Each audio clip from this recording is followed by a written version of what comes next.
Okay, all the parts arrived to finish up the 68 Super Reverb.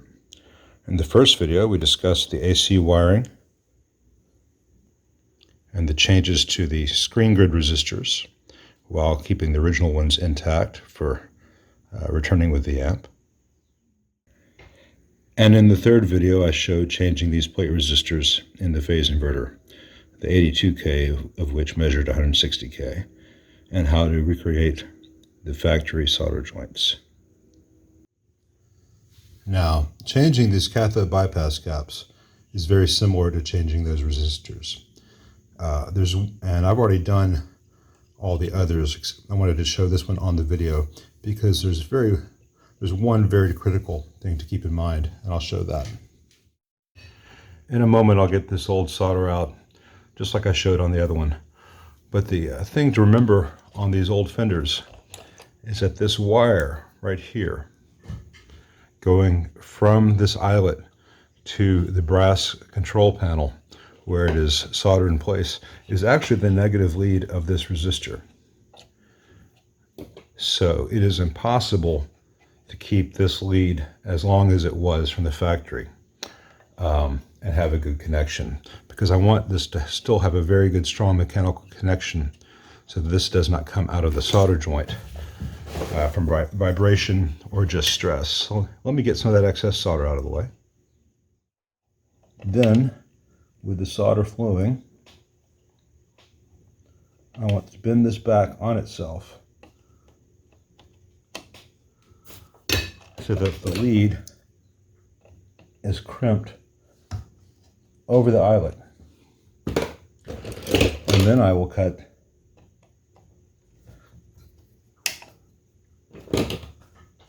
and that leaves that little bit of a hook there. Now I want to get all that solder out, but that process is going to be just like on the resistors, so I'll probably skip ahead a bit on that. I'm going to get the solder out here, here, and here, put the new capacitors in, and I'll show you how I make a dual capacitor out of two single ones. For those who may have questions, F&T does make a dual 25 microfarad cap, which looks great on the internet until you get one and realize that it's this big. I mean, it's like that big in diameter and about that long, way too big. Every tech I know has bought them expecting them to be perfect for this, and they're just ginormous and useless. So I'm going to be taking two Vichy capacitors and putting them here. I'll show that in a moment.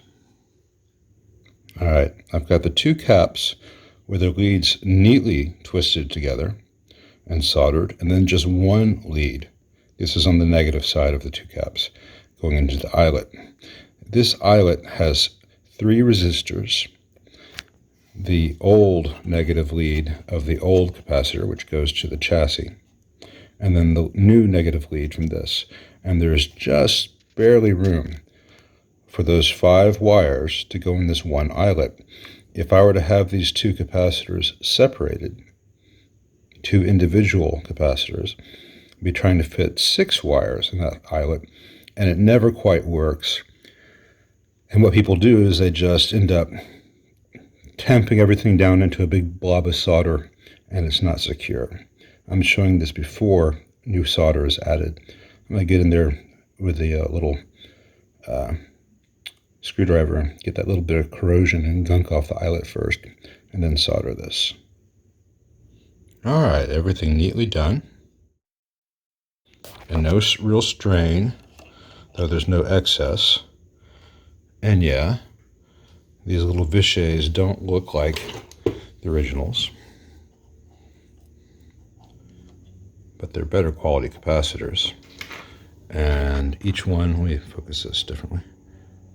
Each pairing is very consistent and neat, and I know that there is good mechanical support at each end of each set of capacitors. And these wires from the old capacitors going to the board are each tucked over and crimped against that eyelet before they're cut, so those will not pull loose. So if I back up and do the overview now, yeah, any tech looking at this will say, all right, this has got new cathode bypass caps. and they were done very neatly. And down those solder joints looked pretty much just like factory. That's really nice. Whoever did this did a good job. And most techs would probably think these are original. Others would know that just by the color variation between these resistors and these, that they're different. And then that silver band instead of gold is a giveaway as well. But at the same time, someone would say this amp only has 2 non-original resistors on the board, and they were done respectfully, historically correct. So I'm very proud of that work. Let's go on and do the bias board next, because that is crucial. All right, to the lovely sounds of my neighbors mowing the yard in the background, let's remove this bias board.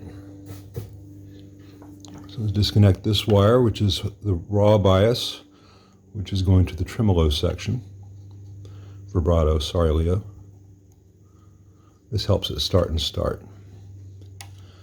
This other raw bias, which goes to the bias pot, I'll get after this is pulled out. Let me disconnect the bias tap here, going to this resistor. Get a little slack in my soldering iron. And this is just tucked in this joint. And I'll make sure to clean that up, make sure we don't have any that bird's nesting of the wires. I'll buy myself a little bit of slack and clean that up when I put it back.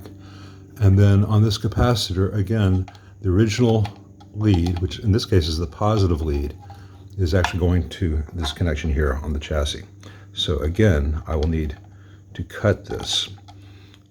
In order to do that easily, let's see if I can lift this in. Sometimes they use the negative end of this cap as a junction from this one to that one. This feels like that's the case. So this capacitor is going to have its leads cut a little bit short. Sorry, collectors. But 54-year-old capacitors are really not that impressive. Maybe I'll measure all these capacitors in a little bit and we'll see what they're actually measuring these days. I can only measure the capacitance. My old ESR meter died a fiery death, and I need to get another one. But just like I did on the cathode bypass caps on the board, I'm going to use this wire to tuck itself against the board. But that will come when I put the board back in place. For now, I'm going to give myself a little extra room. I'm going to get the solder out of this joint to free this wire. Again, the camera is between me and the bias board, so this is a little bit awkward for me. Probably need to investigate and yet another camera holder that would let me do different mounting angles in the future to make this kind of stuff easier. But again, let me stress, and to those wondering why sometimes there is some sibilance with my solder sucker that sucks. I am primarily an amp tech rather than a YouTube channel. So as I'm trying to get the channel better, and I will be addressing all these things in terms of making a better videography / audio editing side of things. At the end of the day, this is someone's amp that they hired me to work on, and getting the work done takes precedence. I'm certainly not going to wait until I have every microphone I want, every camera that I might want, lighting rigs, and Pro Tool plugins. So I'm going to take this board out, and let me look at the backing board. It's in pretty good shape. Sometimes they get a lot of corrosion underneath there, but that looks fine. So I'll leave that as is. And I'll go ahead and take care of this wire now while I've got the camera positioned. Let me see if I can buy myself a little slack from the original wiring. Not too much. All right, so what I want to do, see all those strands of wires there that are separating from each other? We call that bird nesting. We don't want them to fray. So I'm making helping them to make a more solid connection there. I think I can maybe buy myself a little bit of slack if I pull it out this way so it's not twisted down the bias. Yeah, that'll give me enough room to do that so I can get some fresh wire on here. So I'm going to do that. Oh my gosh, I'm making a change to the original wiring. So this is all frayed and yucky. So let me find my little snippers. I'm just going to cut that off. Throw that away so I don't find it barefoot later. And expose some fresh wire. There's a good twisted wire there with the solder, and then it gets a little bit loose at the very end. That's the old part of the wire. Snip that off, and when I put that back into the bias board, it'll be nice and solid. All right, let's get these old components off. I will save these old components. I'm not too fussed about it. I've got this wire here going from here to here. That's part of the original capacitor. It's negative connection. I'm going to recreate that rather than reuse that. Because honestly, I snipped this off a little too short to do that. So we just cut this here. And bend it up at each end. And start the process of getting this stuff out. So, I mean, it's really just a matter of that at first. Letting the stuff fall out as it gets hot. See if I can get this to come out relatively easily.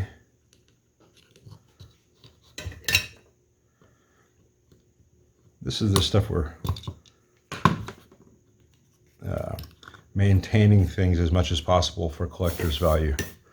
Bothers me because it slows everything down. You know, the guy complaining that it took 15 minutes to watch me change 2 resistors in the last video on this amp. Yeah, it did take me, I guess it was 2 videos ago. I guess, or whatever.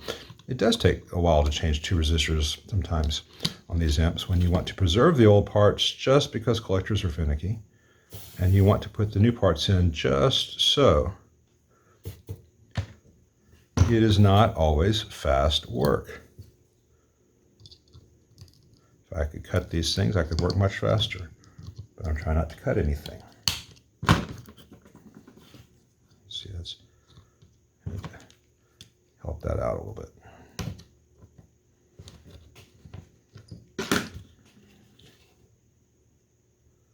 This is definitely a case for slow and steady wins the race.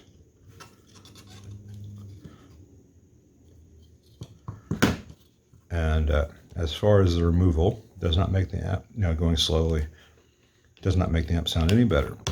That's just a collector thing. If they want to have this old 470 ohm 1 watt carbon composite, so be it. Everything else I do that takes a while here makes the amp sound better and or be more reliable. Get this old solder out. I don't want old flux. And when solder gets old, its flux ratio changes and it gets grainy and not as nice. Not sure what the technical term for that is, but I know there probably is one. Anyway, I don't think there's, in my experience, you can't rework solder too many times. It's always good to have fresh. And I don't just mean a top coat, I mean all the way down.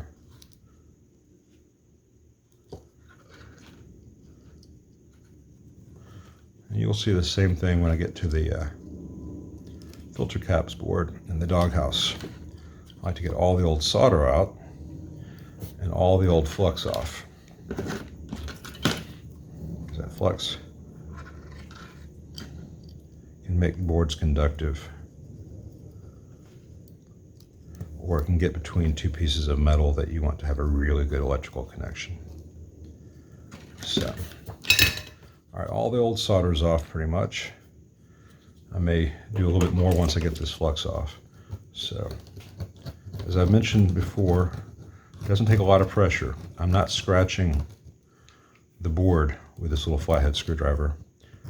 Just kind of touching this old gummed up flux breaks the flux up into like a powder. So there's not going to be a lot of visible scratches on this board.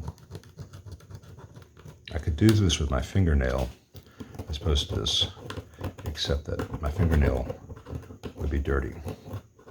Dirtier, I suppose I should say. This morning I was doing some yard work, and I'm sure you'll see some dirty thumbnails at some point in this video as a result. I'm just kind of talking to myself as I do this. It's very strange doing these videos. I'm sitting here on a beautiful Saturday inside doing a fairly peculiar thing that not many people in the world do. And I'm talking to a few hundred people on the internet. Maybe someday a few thousand people on the internet while I'm doing strange little things. Makes it a little bit hard to keep perspective. All right, the reason I have this paper towel over my work area is because of this solder that comes off. Everything is very hot. I don't want to melt this work mat. Now I've got this like this. Time for some isopropyl. And pardon me if I do this over the trash can so that all the excess runs off. Sometimes I do this with a brush or something, but in this case I'm just going to pour it directly on the board, work it in with a paper towel, and see how much of the gunk is gone at that point.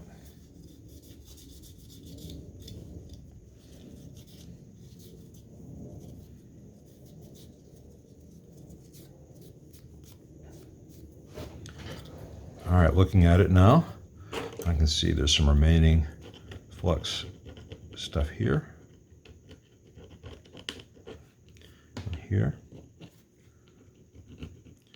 You know, it doesn't have to be perfect, but it can be a lot closer to perfect than this. So let me get it there.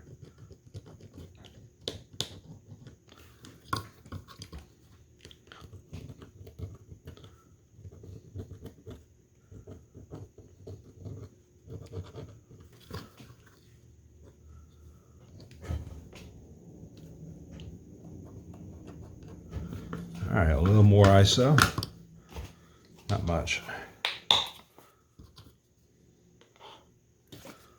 Clean this all off one more time.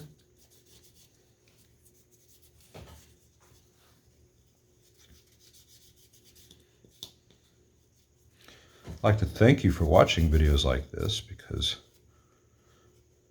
YouTube is full of distractions. I find it very frustrating myself. I try to find history documentaries and stuff, and half the things in the history they put in the history category are alien conspiracy videos and Game of Thrones theories and such. And there's nothing wrong with Game of Thrones theories, though. After that last season, I don't know why anyone would care, but it's certainly not history. And I'm not personally fond of alien conspiracy nonsense.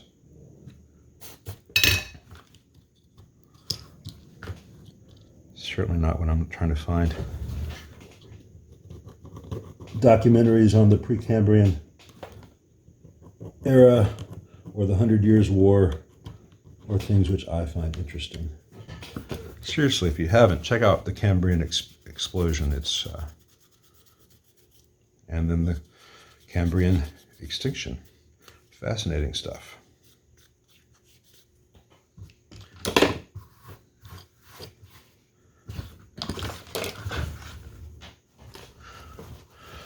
All right, anyway, now we've got a nice clean board. And before I put the new components back, just gotta heat up each eyelet one more time. Make sure I got all the moisture that I might have introduced with that isopropyl out. There goes a little bit.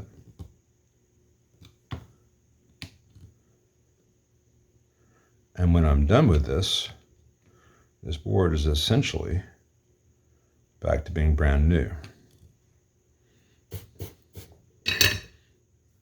All right, we're ready for new toys. So I'm going to start with the resistor and the diode. Actually, I'm going to start with that diode because it's fairly small and it's easier to do that one first. So, little 1N 4007 in, 1000 volt 1 amp diode. Pretty standard stuff. It's much easier on these tube rectified fenders, on the Twins and Showmans and Bandmasters and such, which have 6 of these just for the rectification. For some reason, Fender painted those in black, and this whole process takes a lot longer on the ones with the black painted solder joints. So this one goes here. I'm just going to measure. I'm not going to measure this. I'm just going to eyeball it. And once that's there, bend it over, and just snip it off so that there's a little bit of excess as a mechanical hook so it won't fall out before it's soldered. All right, 470 ohm resistor next.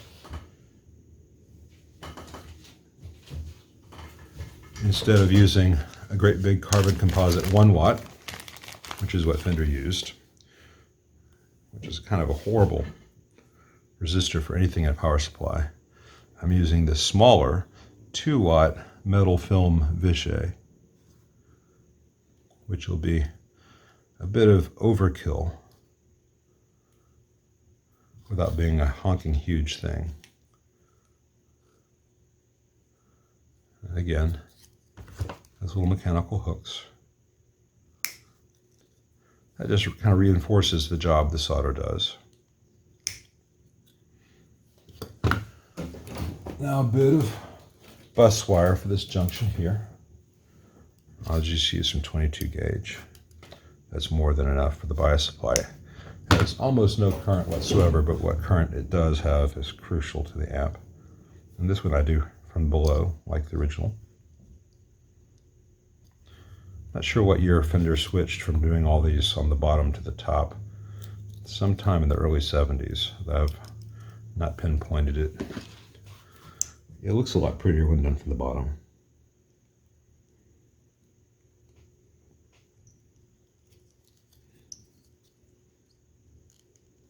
Again, I like that, have that nice crimp over the edge. Get that a little tighter, so it won't go anywhere once I tighten it down. Snip off the excess.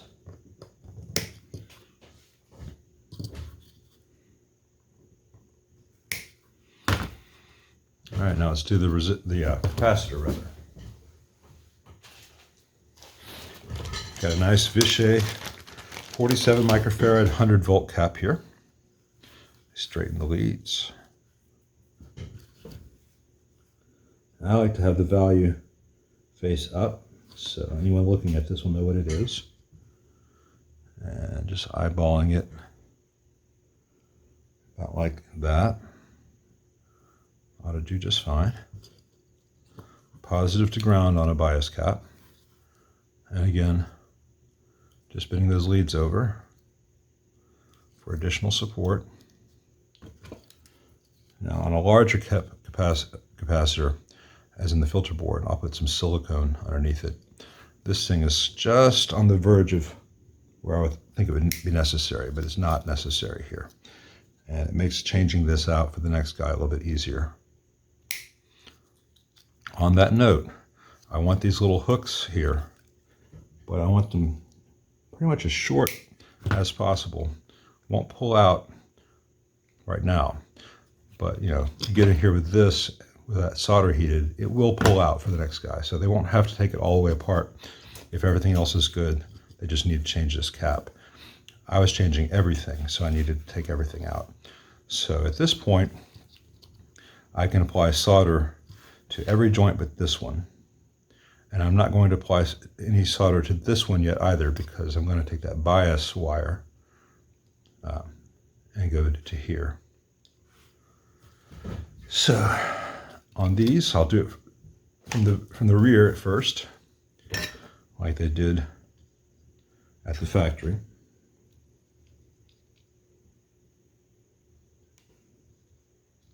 Because I don't want it pooling up in these joints too much.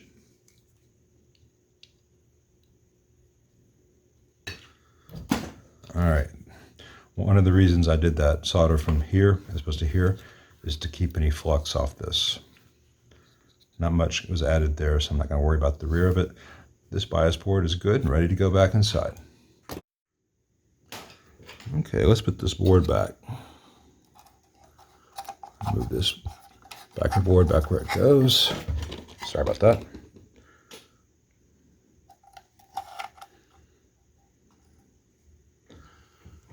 Make sure that's lined up, more or less.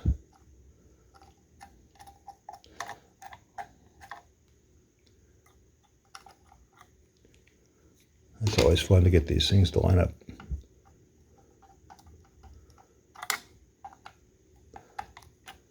Okay, that's pretty good. Now,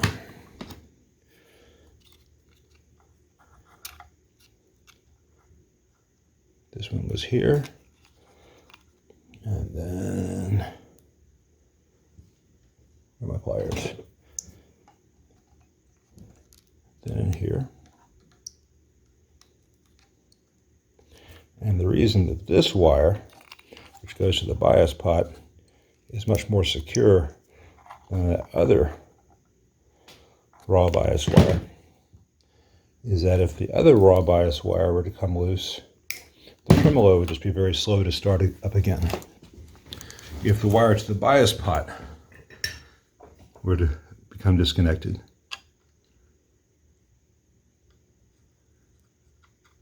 the output tubes would have no bias reference, and bad things would happen. All right, now let me get this over that existing ground wire. I've left this eyelet open just for that reason. And of course it's hard to do because I'm filming. All right, I'm not gonna put that down yet because I want to get these screws at least started back in place first.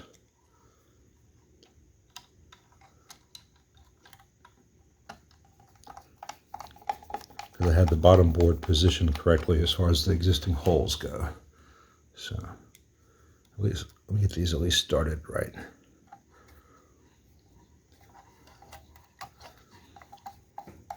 Okay, good. I'll go ahead and clamp those down.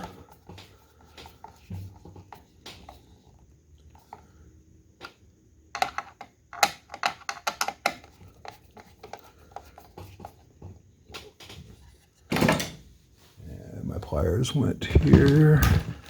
All right, this little tag of the wire, the ground wire to the chassis, gonna bend that over sideways.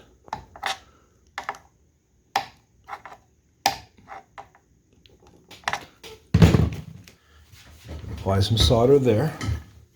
If I can reach it where the camera is without touching that new capacitor.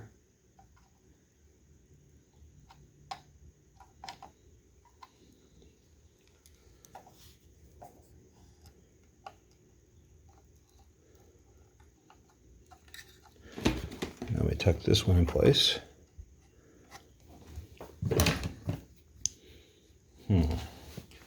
I see what I need to do.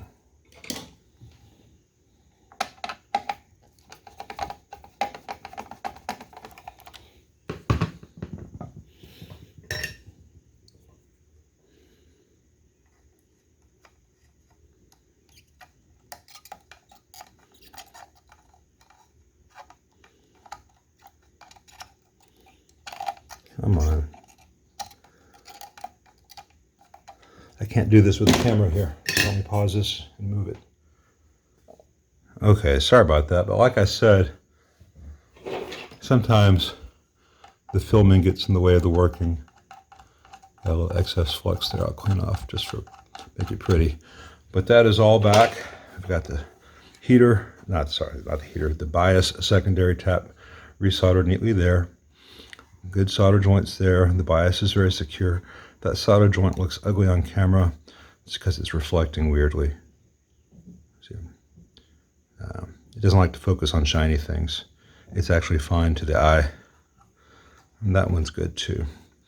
Before I move on and do the filter caps though, I want to show something which is not going to make a lot of sense to some people, but I want to explain it because I get asked about this a lot. All right, we have these two wires here coming from the power transformer to this ground lug. This red and yellow striped wire is the center tap of the HT supply.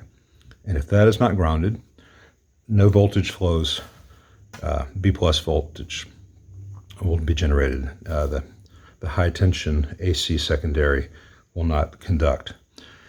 This green and yellow striped wire, however, is the center tap of the heater supply. And that has worked now for 54 years, but I much prefer to disconnect that physical center tap of the heater secondary for two reasons. Number one, an artificial center tap will give a better, quieter balance to the heater supply for lower hum. Though that can be a little bit theoretical.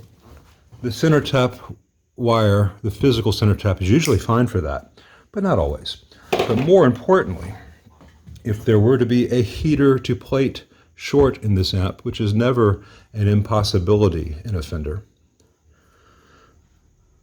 this wire could burn the power transformer in the heartbeat or two before the mains fuse blows. I have seen it. And so you would take a chance on damaging this original power transformer just for the sake of maintaining the original physical center tap on the heater supply. That's not a trade-off I like. So I'll put in 1/2 watt, 100 ohm resistors to create that artificial center tap for the heater supply. That way, if there was to be a heater to plate short in this amplifier and anything were to get too hot before the mains fuse could trip, those little 4-cent resistors would burn, as opposed to a very expensive original power transformer in a Fender. And given the available length, normally I would prefer to have this HT center tap at the same ground connection that the reservoir cap is at, but there's not quite enough slack to do that as well as I'd like. So I'm going to have it here, and it's not too distant from that, but in general I like to have these 2 points together. Let me remove this old solder and do that, reconnect this, and then put in the heater balance resistors just to protect this old transformer in case of a heater short that this center tap wire would just let in bad things. Hope that makes sense. Okay, here we have the center tap for the HT supply regrounded. The center tap, physical center tap for the heater supply has been bent back on itself with some heat shrink, so it cannot short out to anything, and it gets tucked into this other bit of wire here, and that won't go anywhere. We've got 200 ohm 1/2 watt resistors, twisted much like the cathode bypass caps are. So if anything were to happen, if you had a heater to plate short, one of these would burn and the short would disappear, as opposed to taking out the physical power transformer. I'm going to show you one more thing before we stop this video. All right, these are the original capacitors I removed. 25 microfarad dual for 6 or 3 if you count the duals parts of the cathode bypass and the preamp. This one 5 microfarad cap in the tremolo, actually 25 microfarad cap. I replace it with the correct 4.7. 5 is the better value that you find in many AB763s. Just gives a better response of the trem speed pot. And then this 50 microfarad in the bias. All right, these duals, each section that's supposed to be 25 microfarad was measuring between 37 microfarad and 40 microfarad. So pretty high, you know. I would say a little bit more than the desired tolerance range. This 50 microfarad was measuring 80 microfarad. And this 25 microfarad here was actually measuring 6 microfarad. So this capacitor was definitely failing. These three were all drifting. I don't know that they were failing yet.